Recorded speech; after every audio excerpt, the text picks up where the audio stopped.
আসসালামু আলাইকুম রহমতুল্লাহ। সবাই কেমন আছেন? মিলন পিজন লফটের নতুন একটি ভিডিওতে আপনাদের সবাইকে জানাই স্বাগতম। আজকের ভিডিও টপিকটা হলো কবুতর ঘর পরিষ্কার করা শর্টকাট সময়ে, খুব কম সময়ের মধ্যে। আসলে আমরা কবুতর যারা পালি, যারা পালন করি, যারা কবুতর মন থেকে আসলে ভালোবাসি, কবুতর পালতে তো অনেক ভালো লাগে, কিন্তু কবুতরের লফট যখন পরিষ্কার করার সময় হয় বা পরিষ্কার করতে হয়, তখন আসলে অনেক কষ্ট হয়। কাউকে দিয়ে করায় নিতে হয়, না হয় নিজে করতে হয়। নিজে, বিশেষ করে নিজে না করলে নিজের মনের মতো হয় না। এই হলো বিষয়। সেই বিষয় নিয়ে খুব কম সময়ের মধ্যে সময় বাঁচিয়ে এবং বিনা কষ্টে বলতে খুব কম কষ্ট, সামান্য কষ্ট করেও আপনার হলো কবুতর লফটটা সম্পূর্ণ পরিষ্কার করতে পারেন কীভাবে সহজে। আমি কিভাবে করি সেটা আপনাদের আজকে দেখাবো। এই টপিকটা নিয়ে আলোচনা করব। এখন দেখেন, আমার এই কবুতর লফটটা আমি বিগত 2 সপ্তাহ পরিষ্কার করা হয় না, 15 দিন। অনেক ময়লা হয়ে গেছে। এখন ময়লা হয়ে গেলে অনেকে অনেক রকমভাবে পরিষ্কার করে। আমি প্রথম যখন পরিষ্কার করতাম তখন কোদাল দিয়ে পরিষ্কার করতাম। কোদাল যেটা দিয়ে মাটি কাটা হয়, আমাদের গ্রামের ভাষায় তো কোদাল বলে, এক একজনের এলাকায় এক রকম বলতে পারে। কোদাল দিয়ে পরিষ্কার করতাম বা টানা দিয়ে পরিষ্কার করতাম। তারপর এইগুলো বলা হয়, এটা হলো খুশনি। আমাদের গ্রামের ভাষায় আমরা বলি খুশনি, যেটা হলো ওই ক্ষেত খামার যারা করে চারার গোড়া খোসার জন্য এইগুলো বাজারে কিনতে পাওয়া যায় 100 টাকা করে, 90 টাকা করে। আমি কিনতাম। এটা কিনে নিয়ে আপনার মনে করেন আস্তে আস্তে মেঝেগুলো ঠেলে ঠেলে পরিষ্কার করতাম। তাতে দেখা যেত আমার এতটুকু কবুতর ঘর পরিষ্কার করতে আমার 1.5 থেকে 2 ঘন্টার মতো লাগে যেত। আর কষ্ট তো ফ্রি, এবং কষ্ট আর গরম লাগে এই হলো বিষয়। তারপর নিজে ভাবলাম, অনেকভাবে অনেক রকম অনেক কিছুই ট্রাই করছি। কষ্ট হয় কোদাল দিয়ে যখন করতে যাই, তখন মনে করেন মাজা দিয়ে পিঠ দিয়ে প্রচণ্ড ব্যথা করে, সেটাও অনেক কষ্ট হয়। তারপর অনেক দিন পরে সহজে খুব সুন্দর একটা সিস্টেমে আমি একটা জিনিস তৈরি করে নিয়েছি। সেটা হলো আপনাদেরকে দেখাই। এই যে একটা হাতা বা খুন্তি বলতে পারেন, এইটা এই যে দেখাই।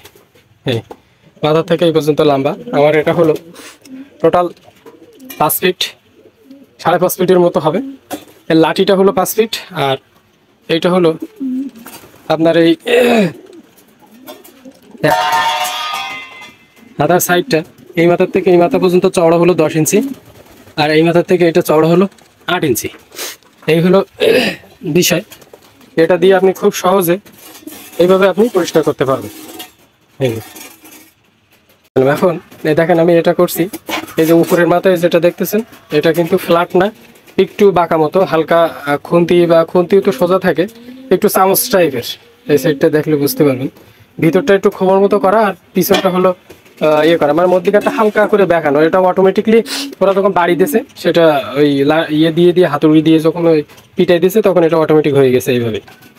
এখন এটা দিয়ে আপনি খুব সহজে আপনি এইভাবে পরিষ্কার করতে পারবেন। এটাতে এক হাত দিয়ে হবে না, কারণ কবুতরের পায়খানা যখন আপনার ছাদের উপরে বা শক্ত পাকা জায়গার উপরে লেগে থাকে, তখন কিন্তু চিটির মতো লেগে থাকে। এখন যখন চিটির মতো লেগে থাকে, তখন এখানে আরেকটা টেকনিক আছে। সেটা হলো, আমার হাতে একটা দেখতে পাচ্ছেন স্প্রে গান। এটা হলো আপনার একটা জাস্ট একটা পট, আর এটা হলো আপনার 25 টাকা নিয়েছিল। এটা 25 টাকা কি 30 টাকা যেন নিয়েছিল। এটা দিয়ে আপনি একটু পানি স্প্রে করে দেবেন। যেসব জায়গায় মনে করেন পায়খানাগুলো অনেক শক্ত হয়ে গেছে, আপনি এইভাবে পানি স্প্রে করে দেবেন। পানি স্প্রে করে দিয়ে 5 থেকে 6 মিনিট বা 10 মিনিট পরে আপনি হলো করবেন, আপনার পরিষ্কার করা শুরু করে দেবেন। তখন ইনশাল্লাহ আপনার খুব কম সময় লাগবে আর কি। এখন এটা তো বানিয়েছিলাম, এটা হলো আপনার 5 ফিট ওই সহ, হাতল এবং তোলার ওই সহ, বেলচা সহ আপনার 5.5 ফিট।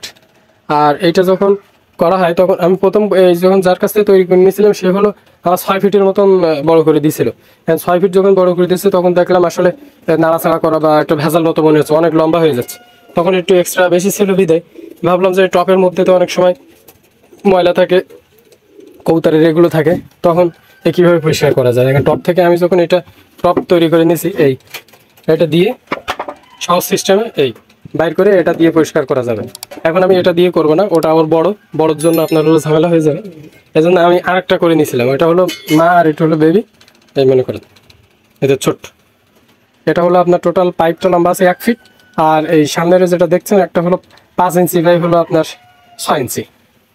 এই এটা দিয়ে সরাসরি আপনি এই পরিষ্কার করে, আপনি তো একা, এই পরিষ্কার করা শেষ কম সময়ের মধ্যে, আপনার সব পরিষ্কার করে শেষ।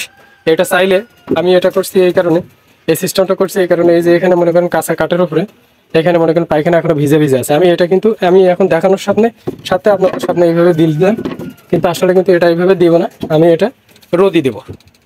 রোদ্রে দেওয়ার পরে মনে করেন 1-2 ঘন্টা রোদ্রে হয়ে গেলে, ওইটা শুকাই গেলে ওইটা আরও ভালো হবে, কবুতরের জন্য ভালো, পোকামাকড় হবে না, কোনো হবে না, সমস্যা হবে না এবং গন্ধ হবে না, এই আর কি।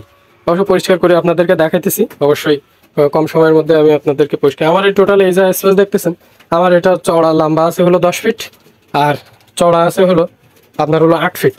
এই 8 ফিট বা 10 ফিট আমার টোটাল পরিষ্কার করতে আমার 15 মিনিট, হাইস্ট 15 মিনিট লাগবে বা 20 মিনিট, এই টপ সহ একদম সব টপ সহ। আমি যদি 1 নম্বরে কাজ করি আমার হলো 20 মিনিটের মধ্যে ঝামেলা শেষ, এবং কষ্ট কম, খুবই কষ্ট কম। আপনাদেরকে করে আমি সম্পূর্ণ পরিষ্কার করে আপনাদেরকে দেখাতে। আলহামদুলিল্লাহ, অবশেষে পরিষ্কার করা শেষ। দেখেন এবার তো অত সম্পূর্ণ পরিষ্কার করে কত সময় লাগলো, ঠেলে দিয়ে ওইখানে দিয়ে দিলাম, এবার ওইখান থেকে শুধু ওর মাথায় করে উঠেই নিয়ে বাইরে ফেলা দেবো, এই হলো শেষ। টোটাল পরিষ্কার করা শেষ সম্পূর্ণ, মানে 20 মিনিটের মধ্যে, সর্বোচ্চ 20 মিনিটের মধ্যে। এই এক্স্যাক্টলি সময় কিন্তু 20 মিনিট, আমি বলবো না যে আসলে 2 মিনিটে হয়ে যাবে, 20 মিনিট সময় লাগবে সর্বোচ্চ।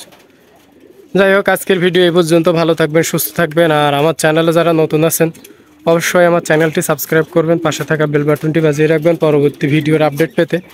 আর আপনাদের কমেন্ট অবশ্যই করবেন, কারণ কমেন্ট না করলে আমাদের ভিডিও করতে আসলে ভালো লাগে না। আপনার একটা ভালো কমেন্ট পাইলে বা একটা পজিটিভ কমেন্ট পড়লে মনে করেন সেটা আমাদের ভিডিও বানানোটা আরও সহজ হয়। কী সম্পর্কে ভিডিও চান অবশ্যই জানাবেন কমেন্টে, আপনি জানাবেন। আর কোনো প্রশ্ন থাকলে অবশ্যই সেটাও লিখে যাবেন, দ্রুত সময়ের মধ্যে উত্তর দিয়ে দেবো। আর যদি অনেক বড় হয়, কী সব ভিডিও করতে হয় সেটা ভিডিওর মাধ্যমেই আপনাদেরকে জানিয়ে দেবো। আজকের ভিডিও এই পর্যন্ত। ভালো থাকবেন, সুস্থ থাকবেন। আসসালামু আলাইকুম রহমতুল্লাহ।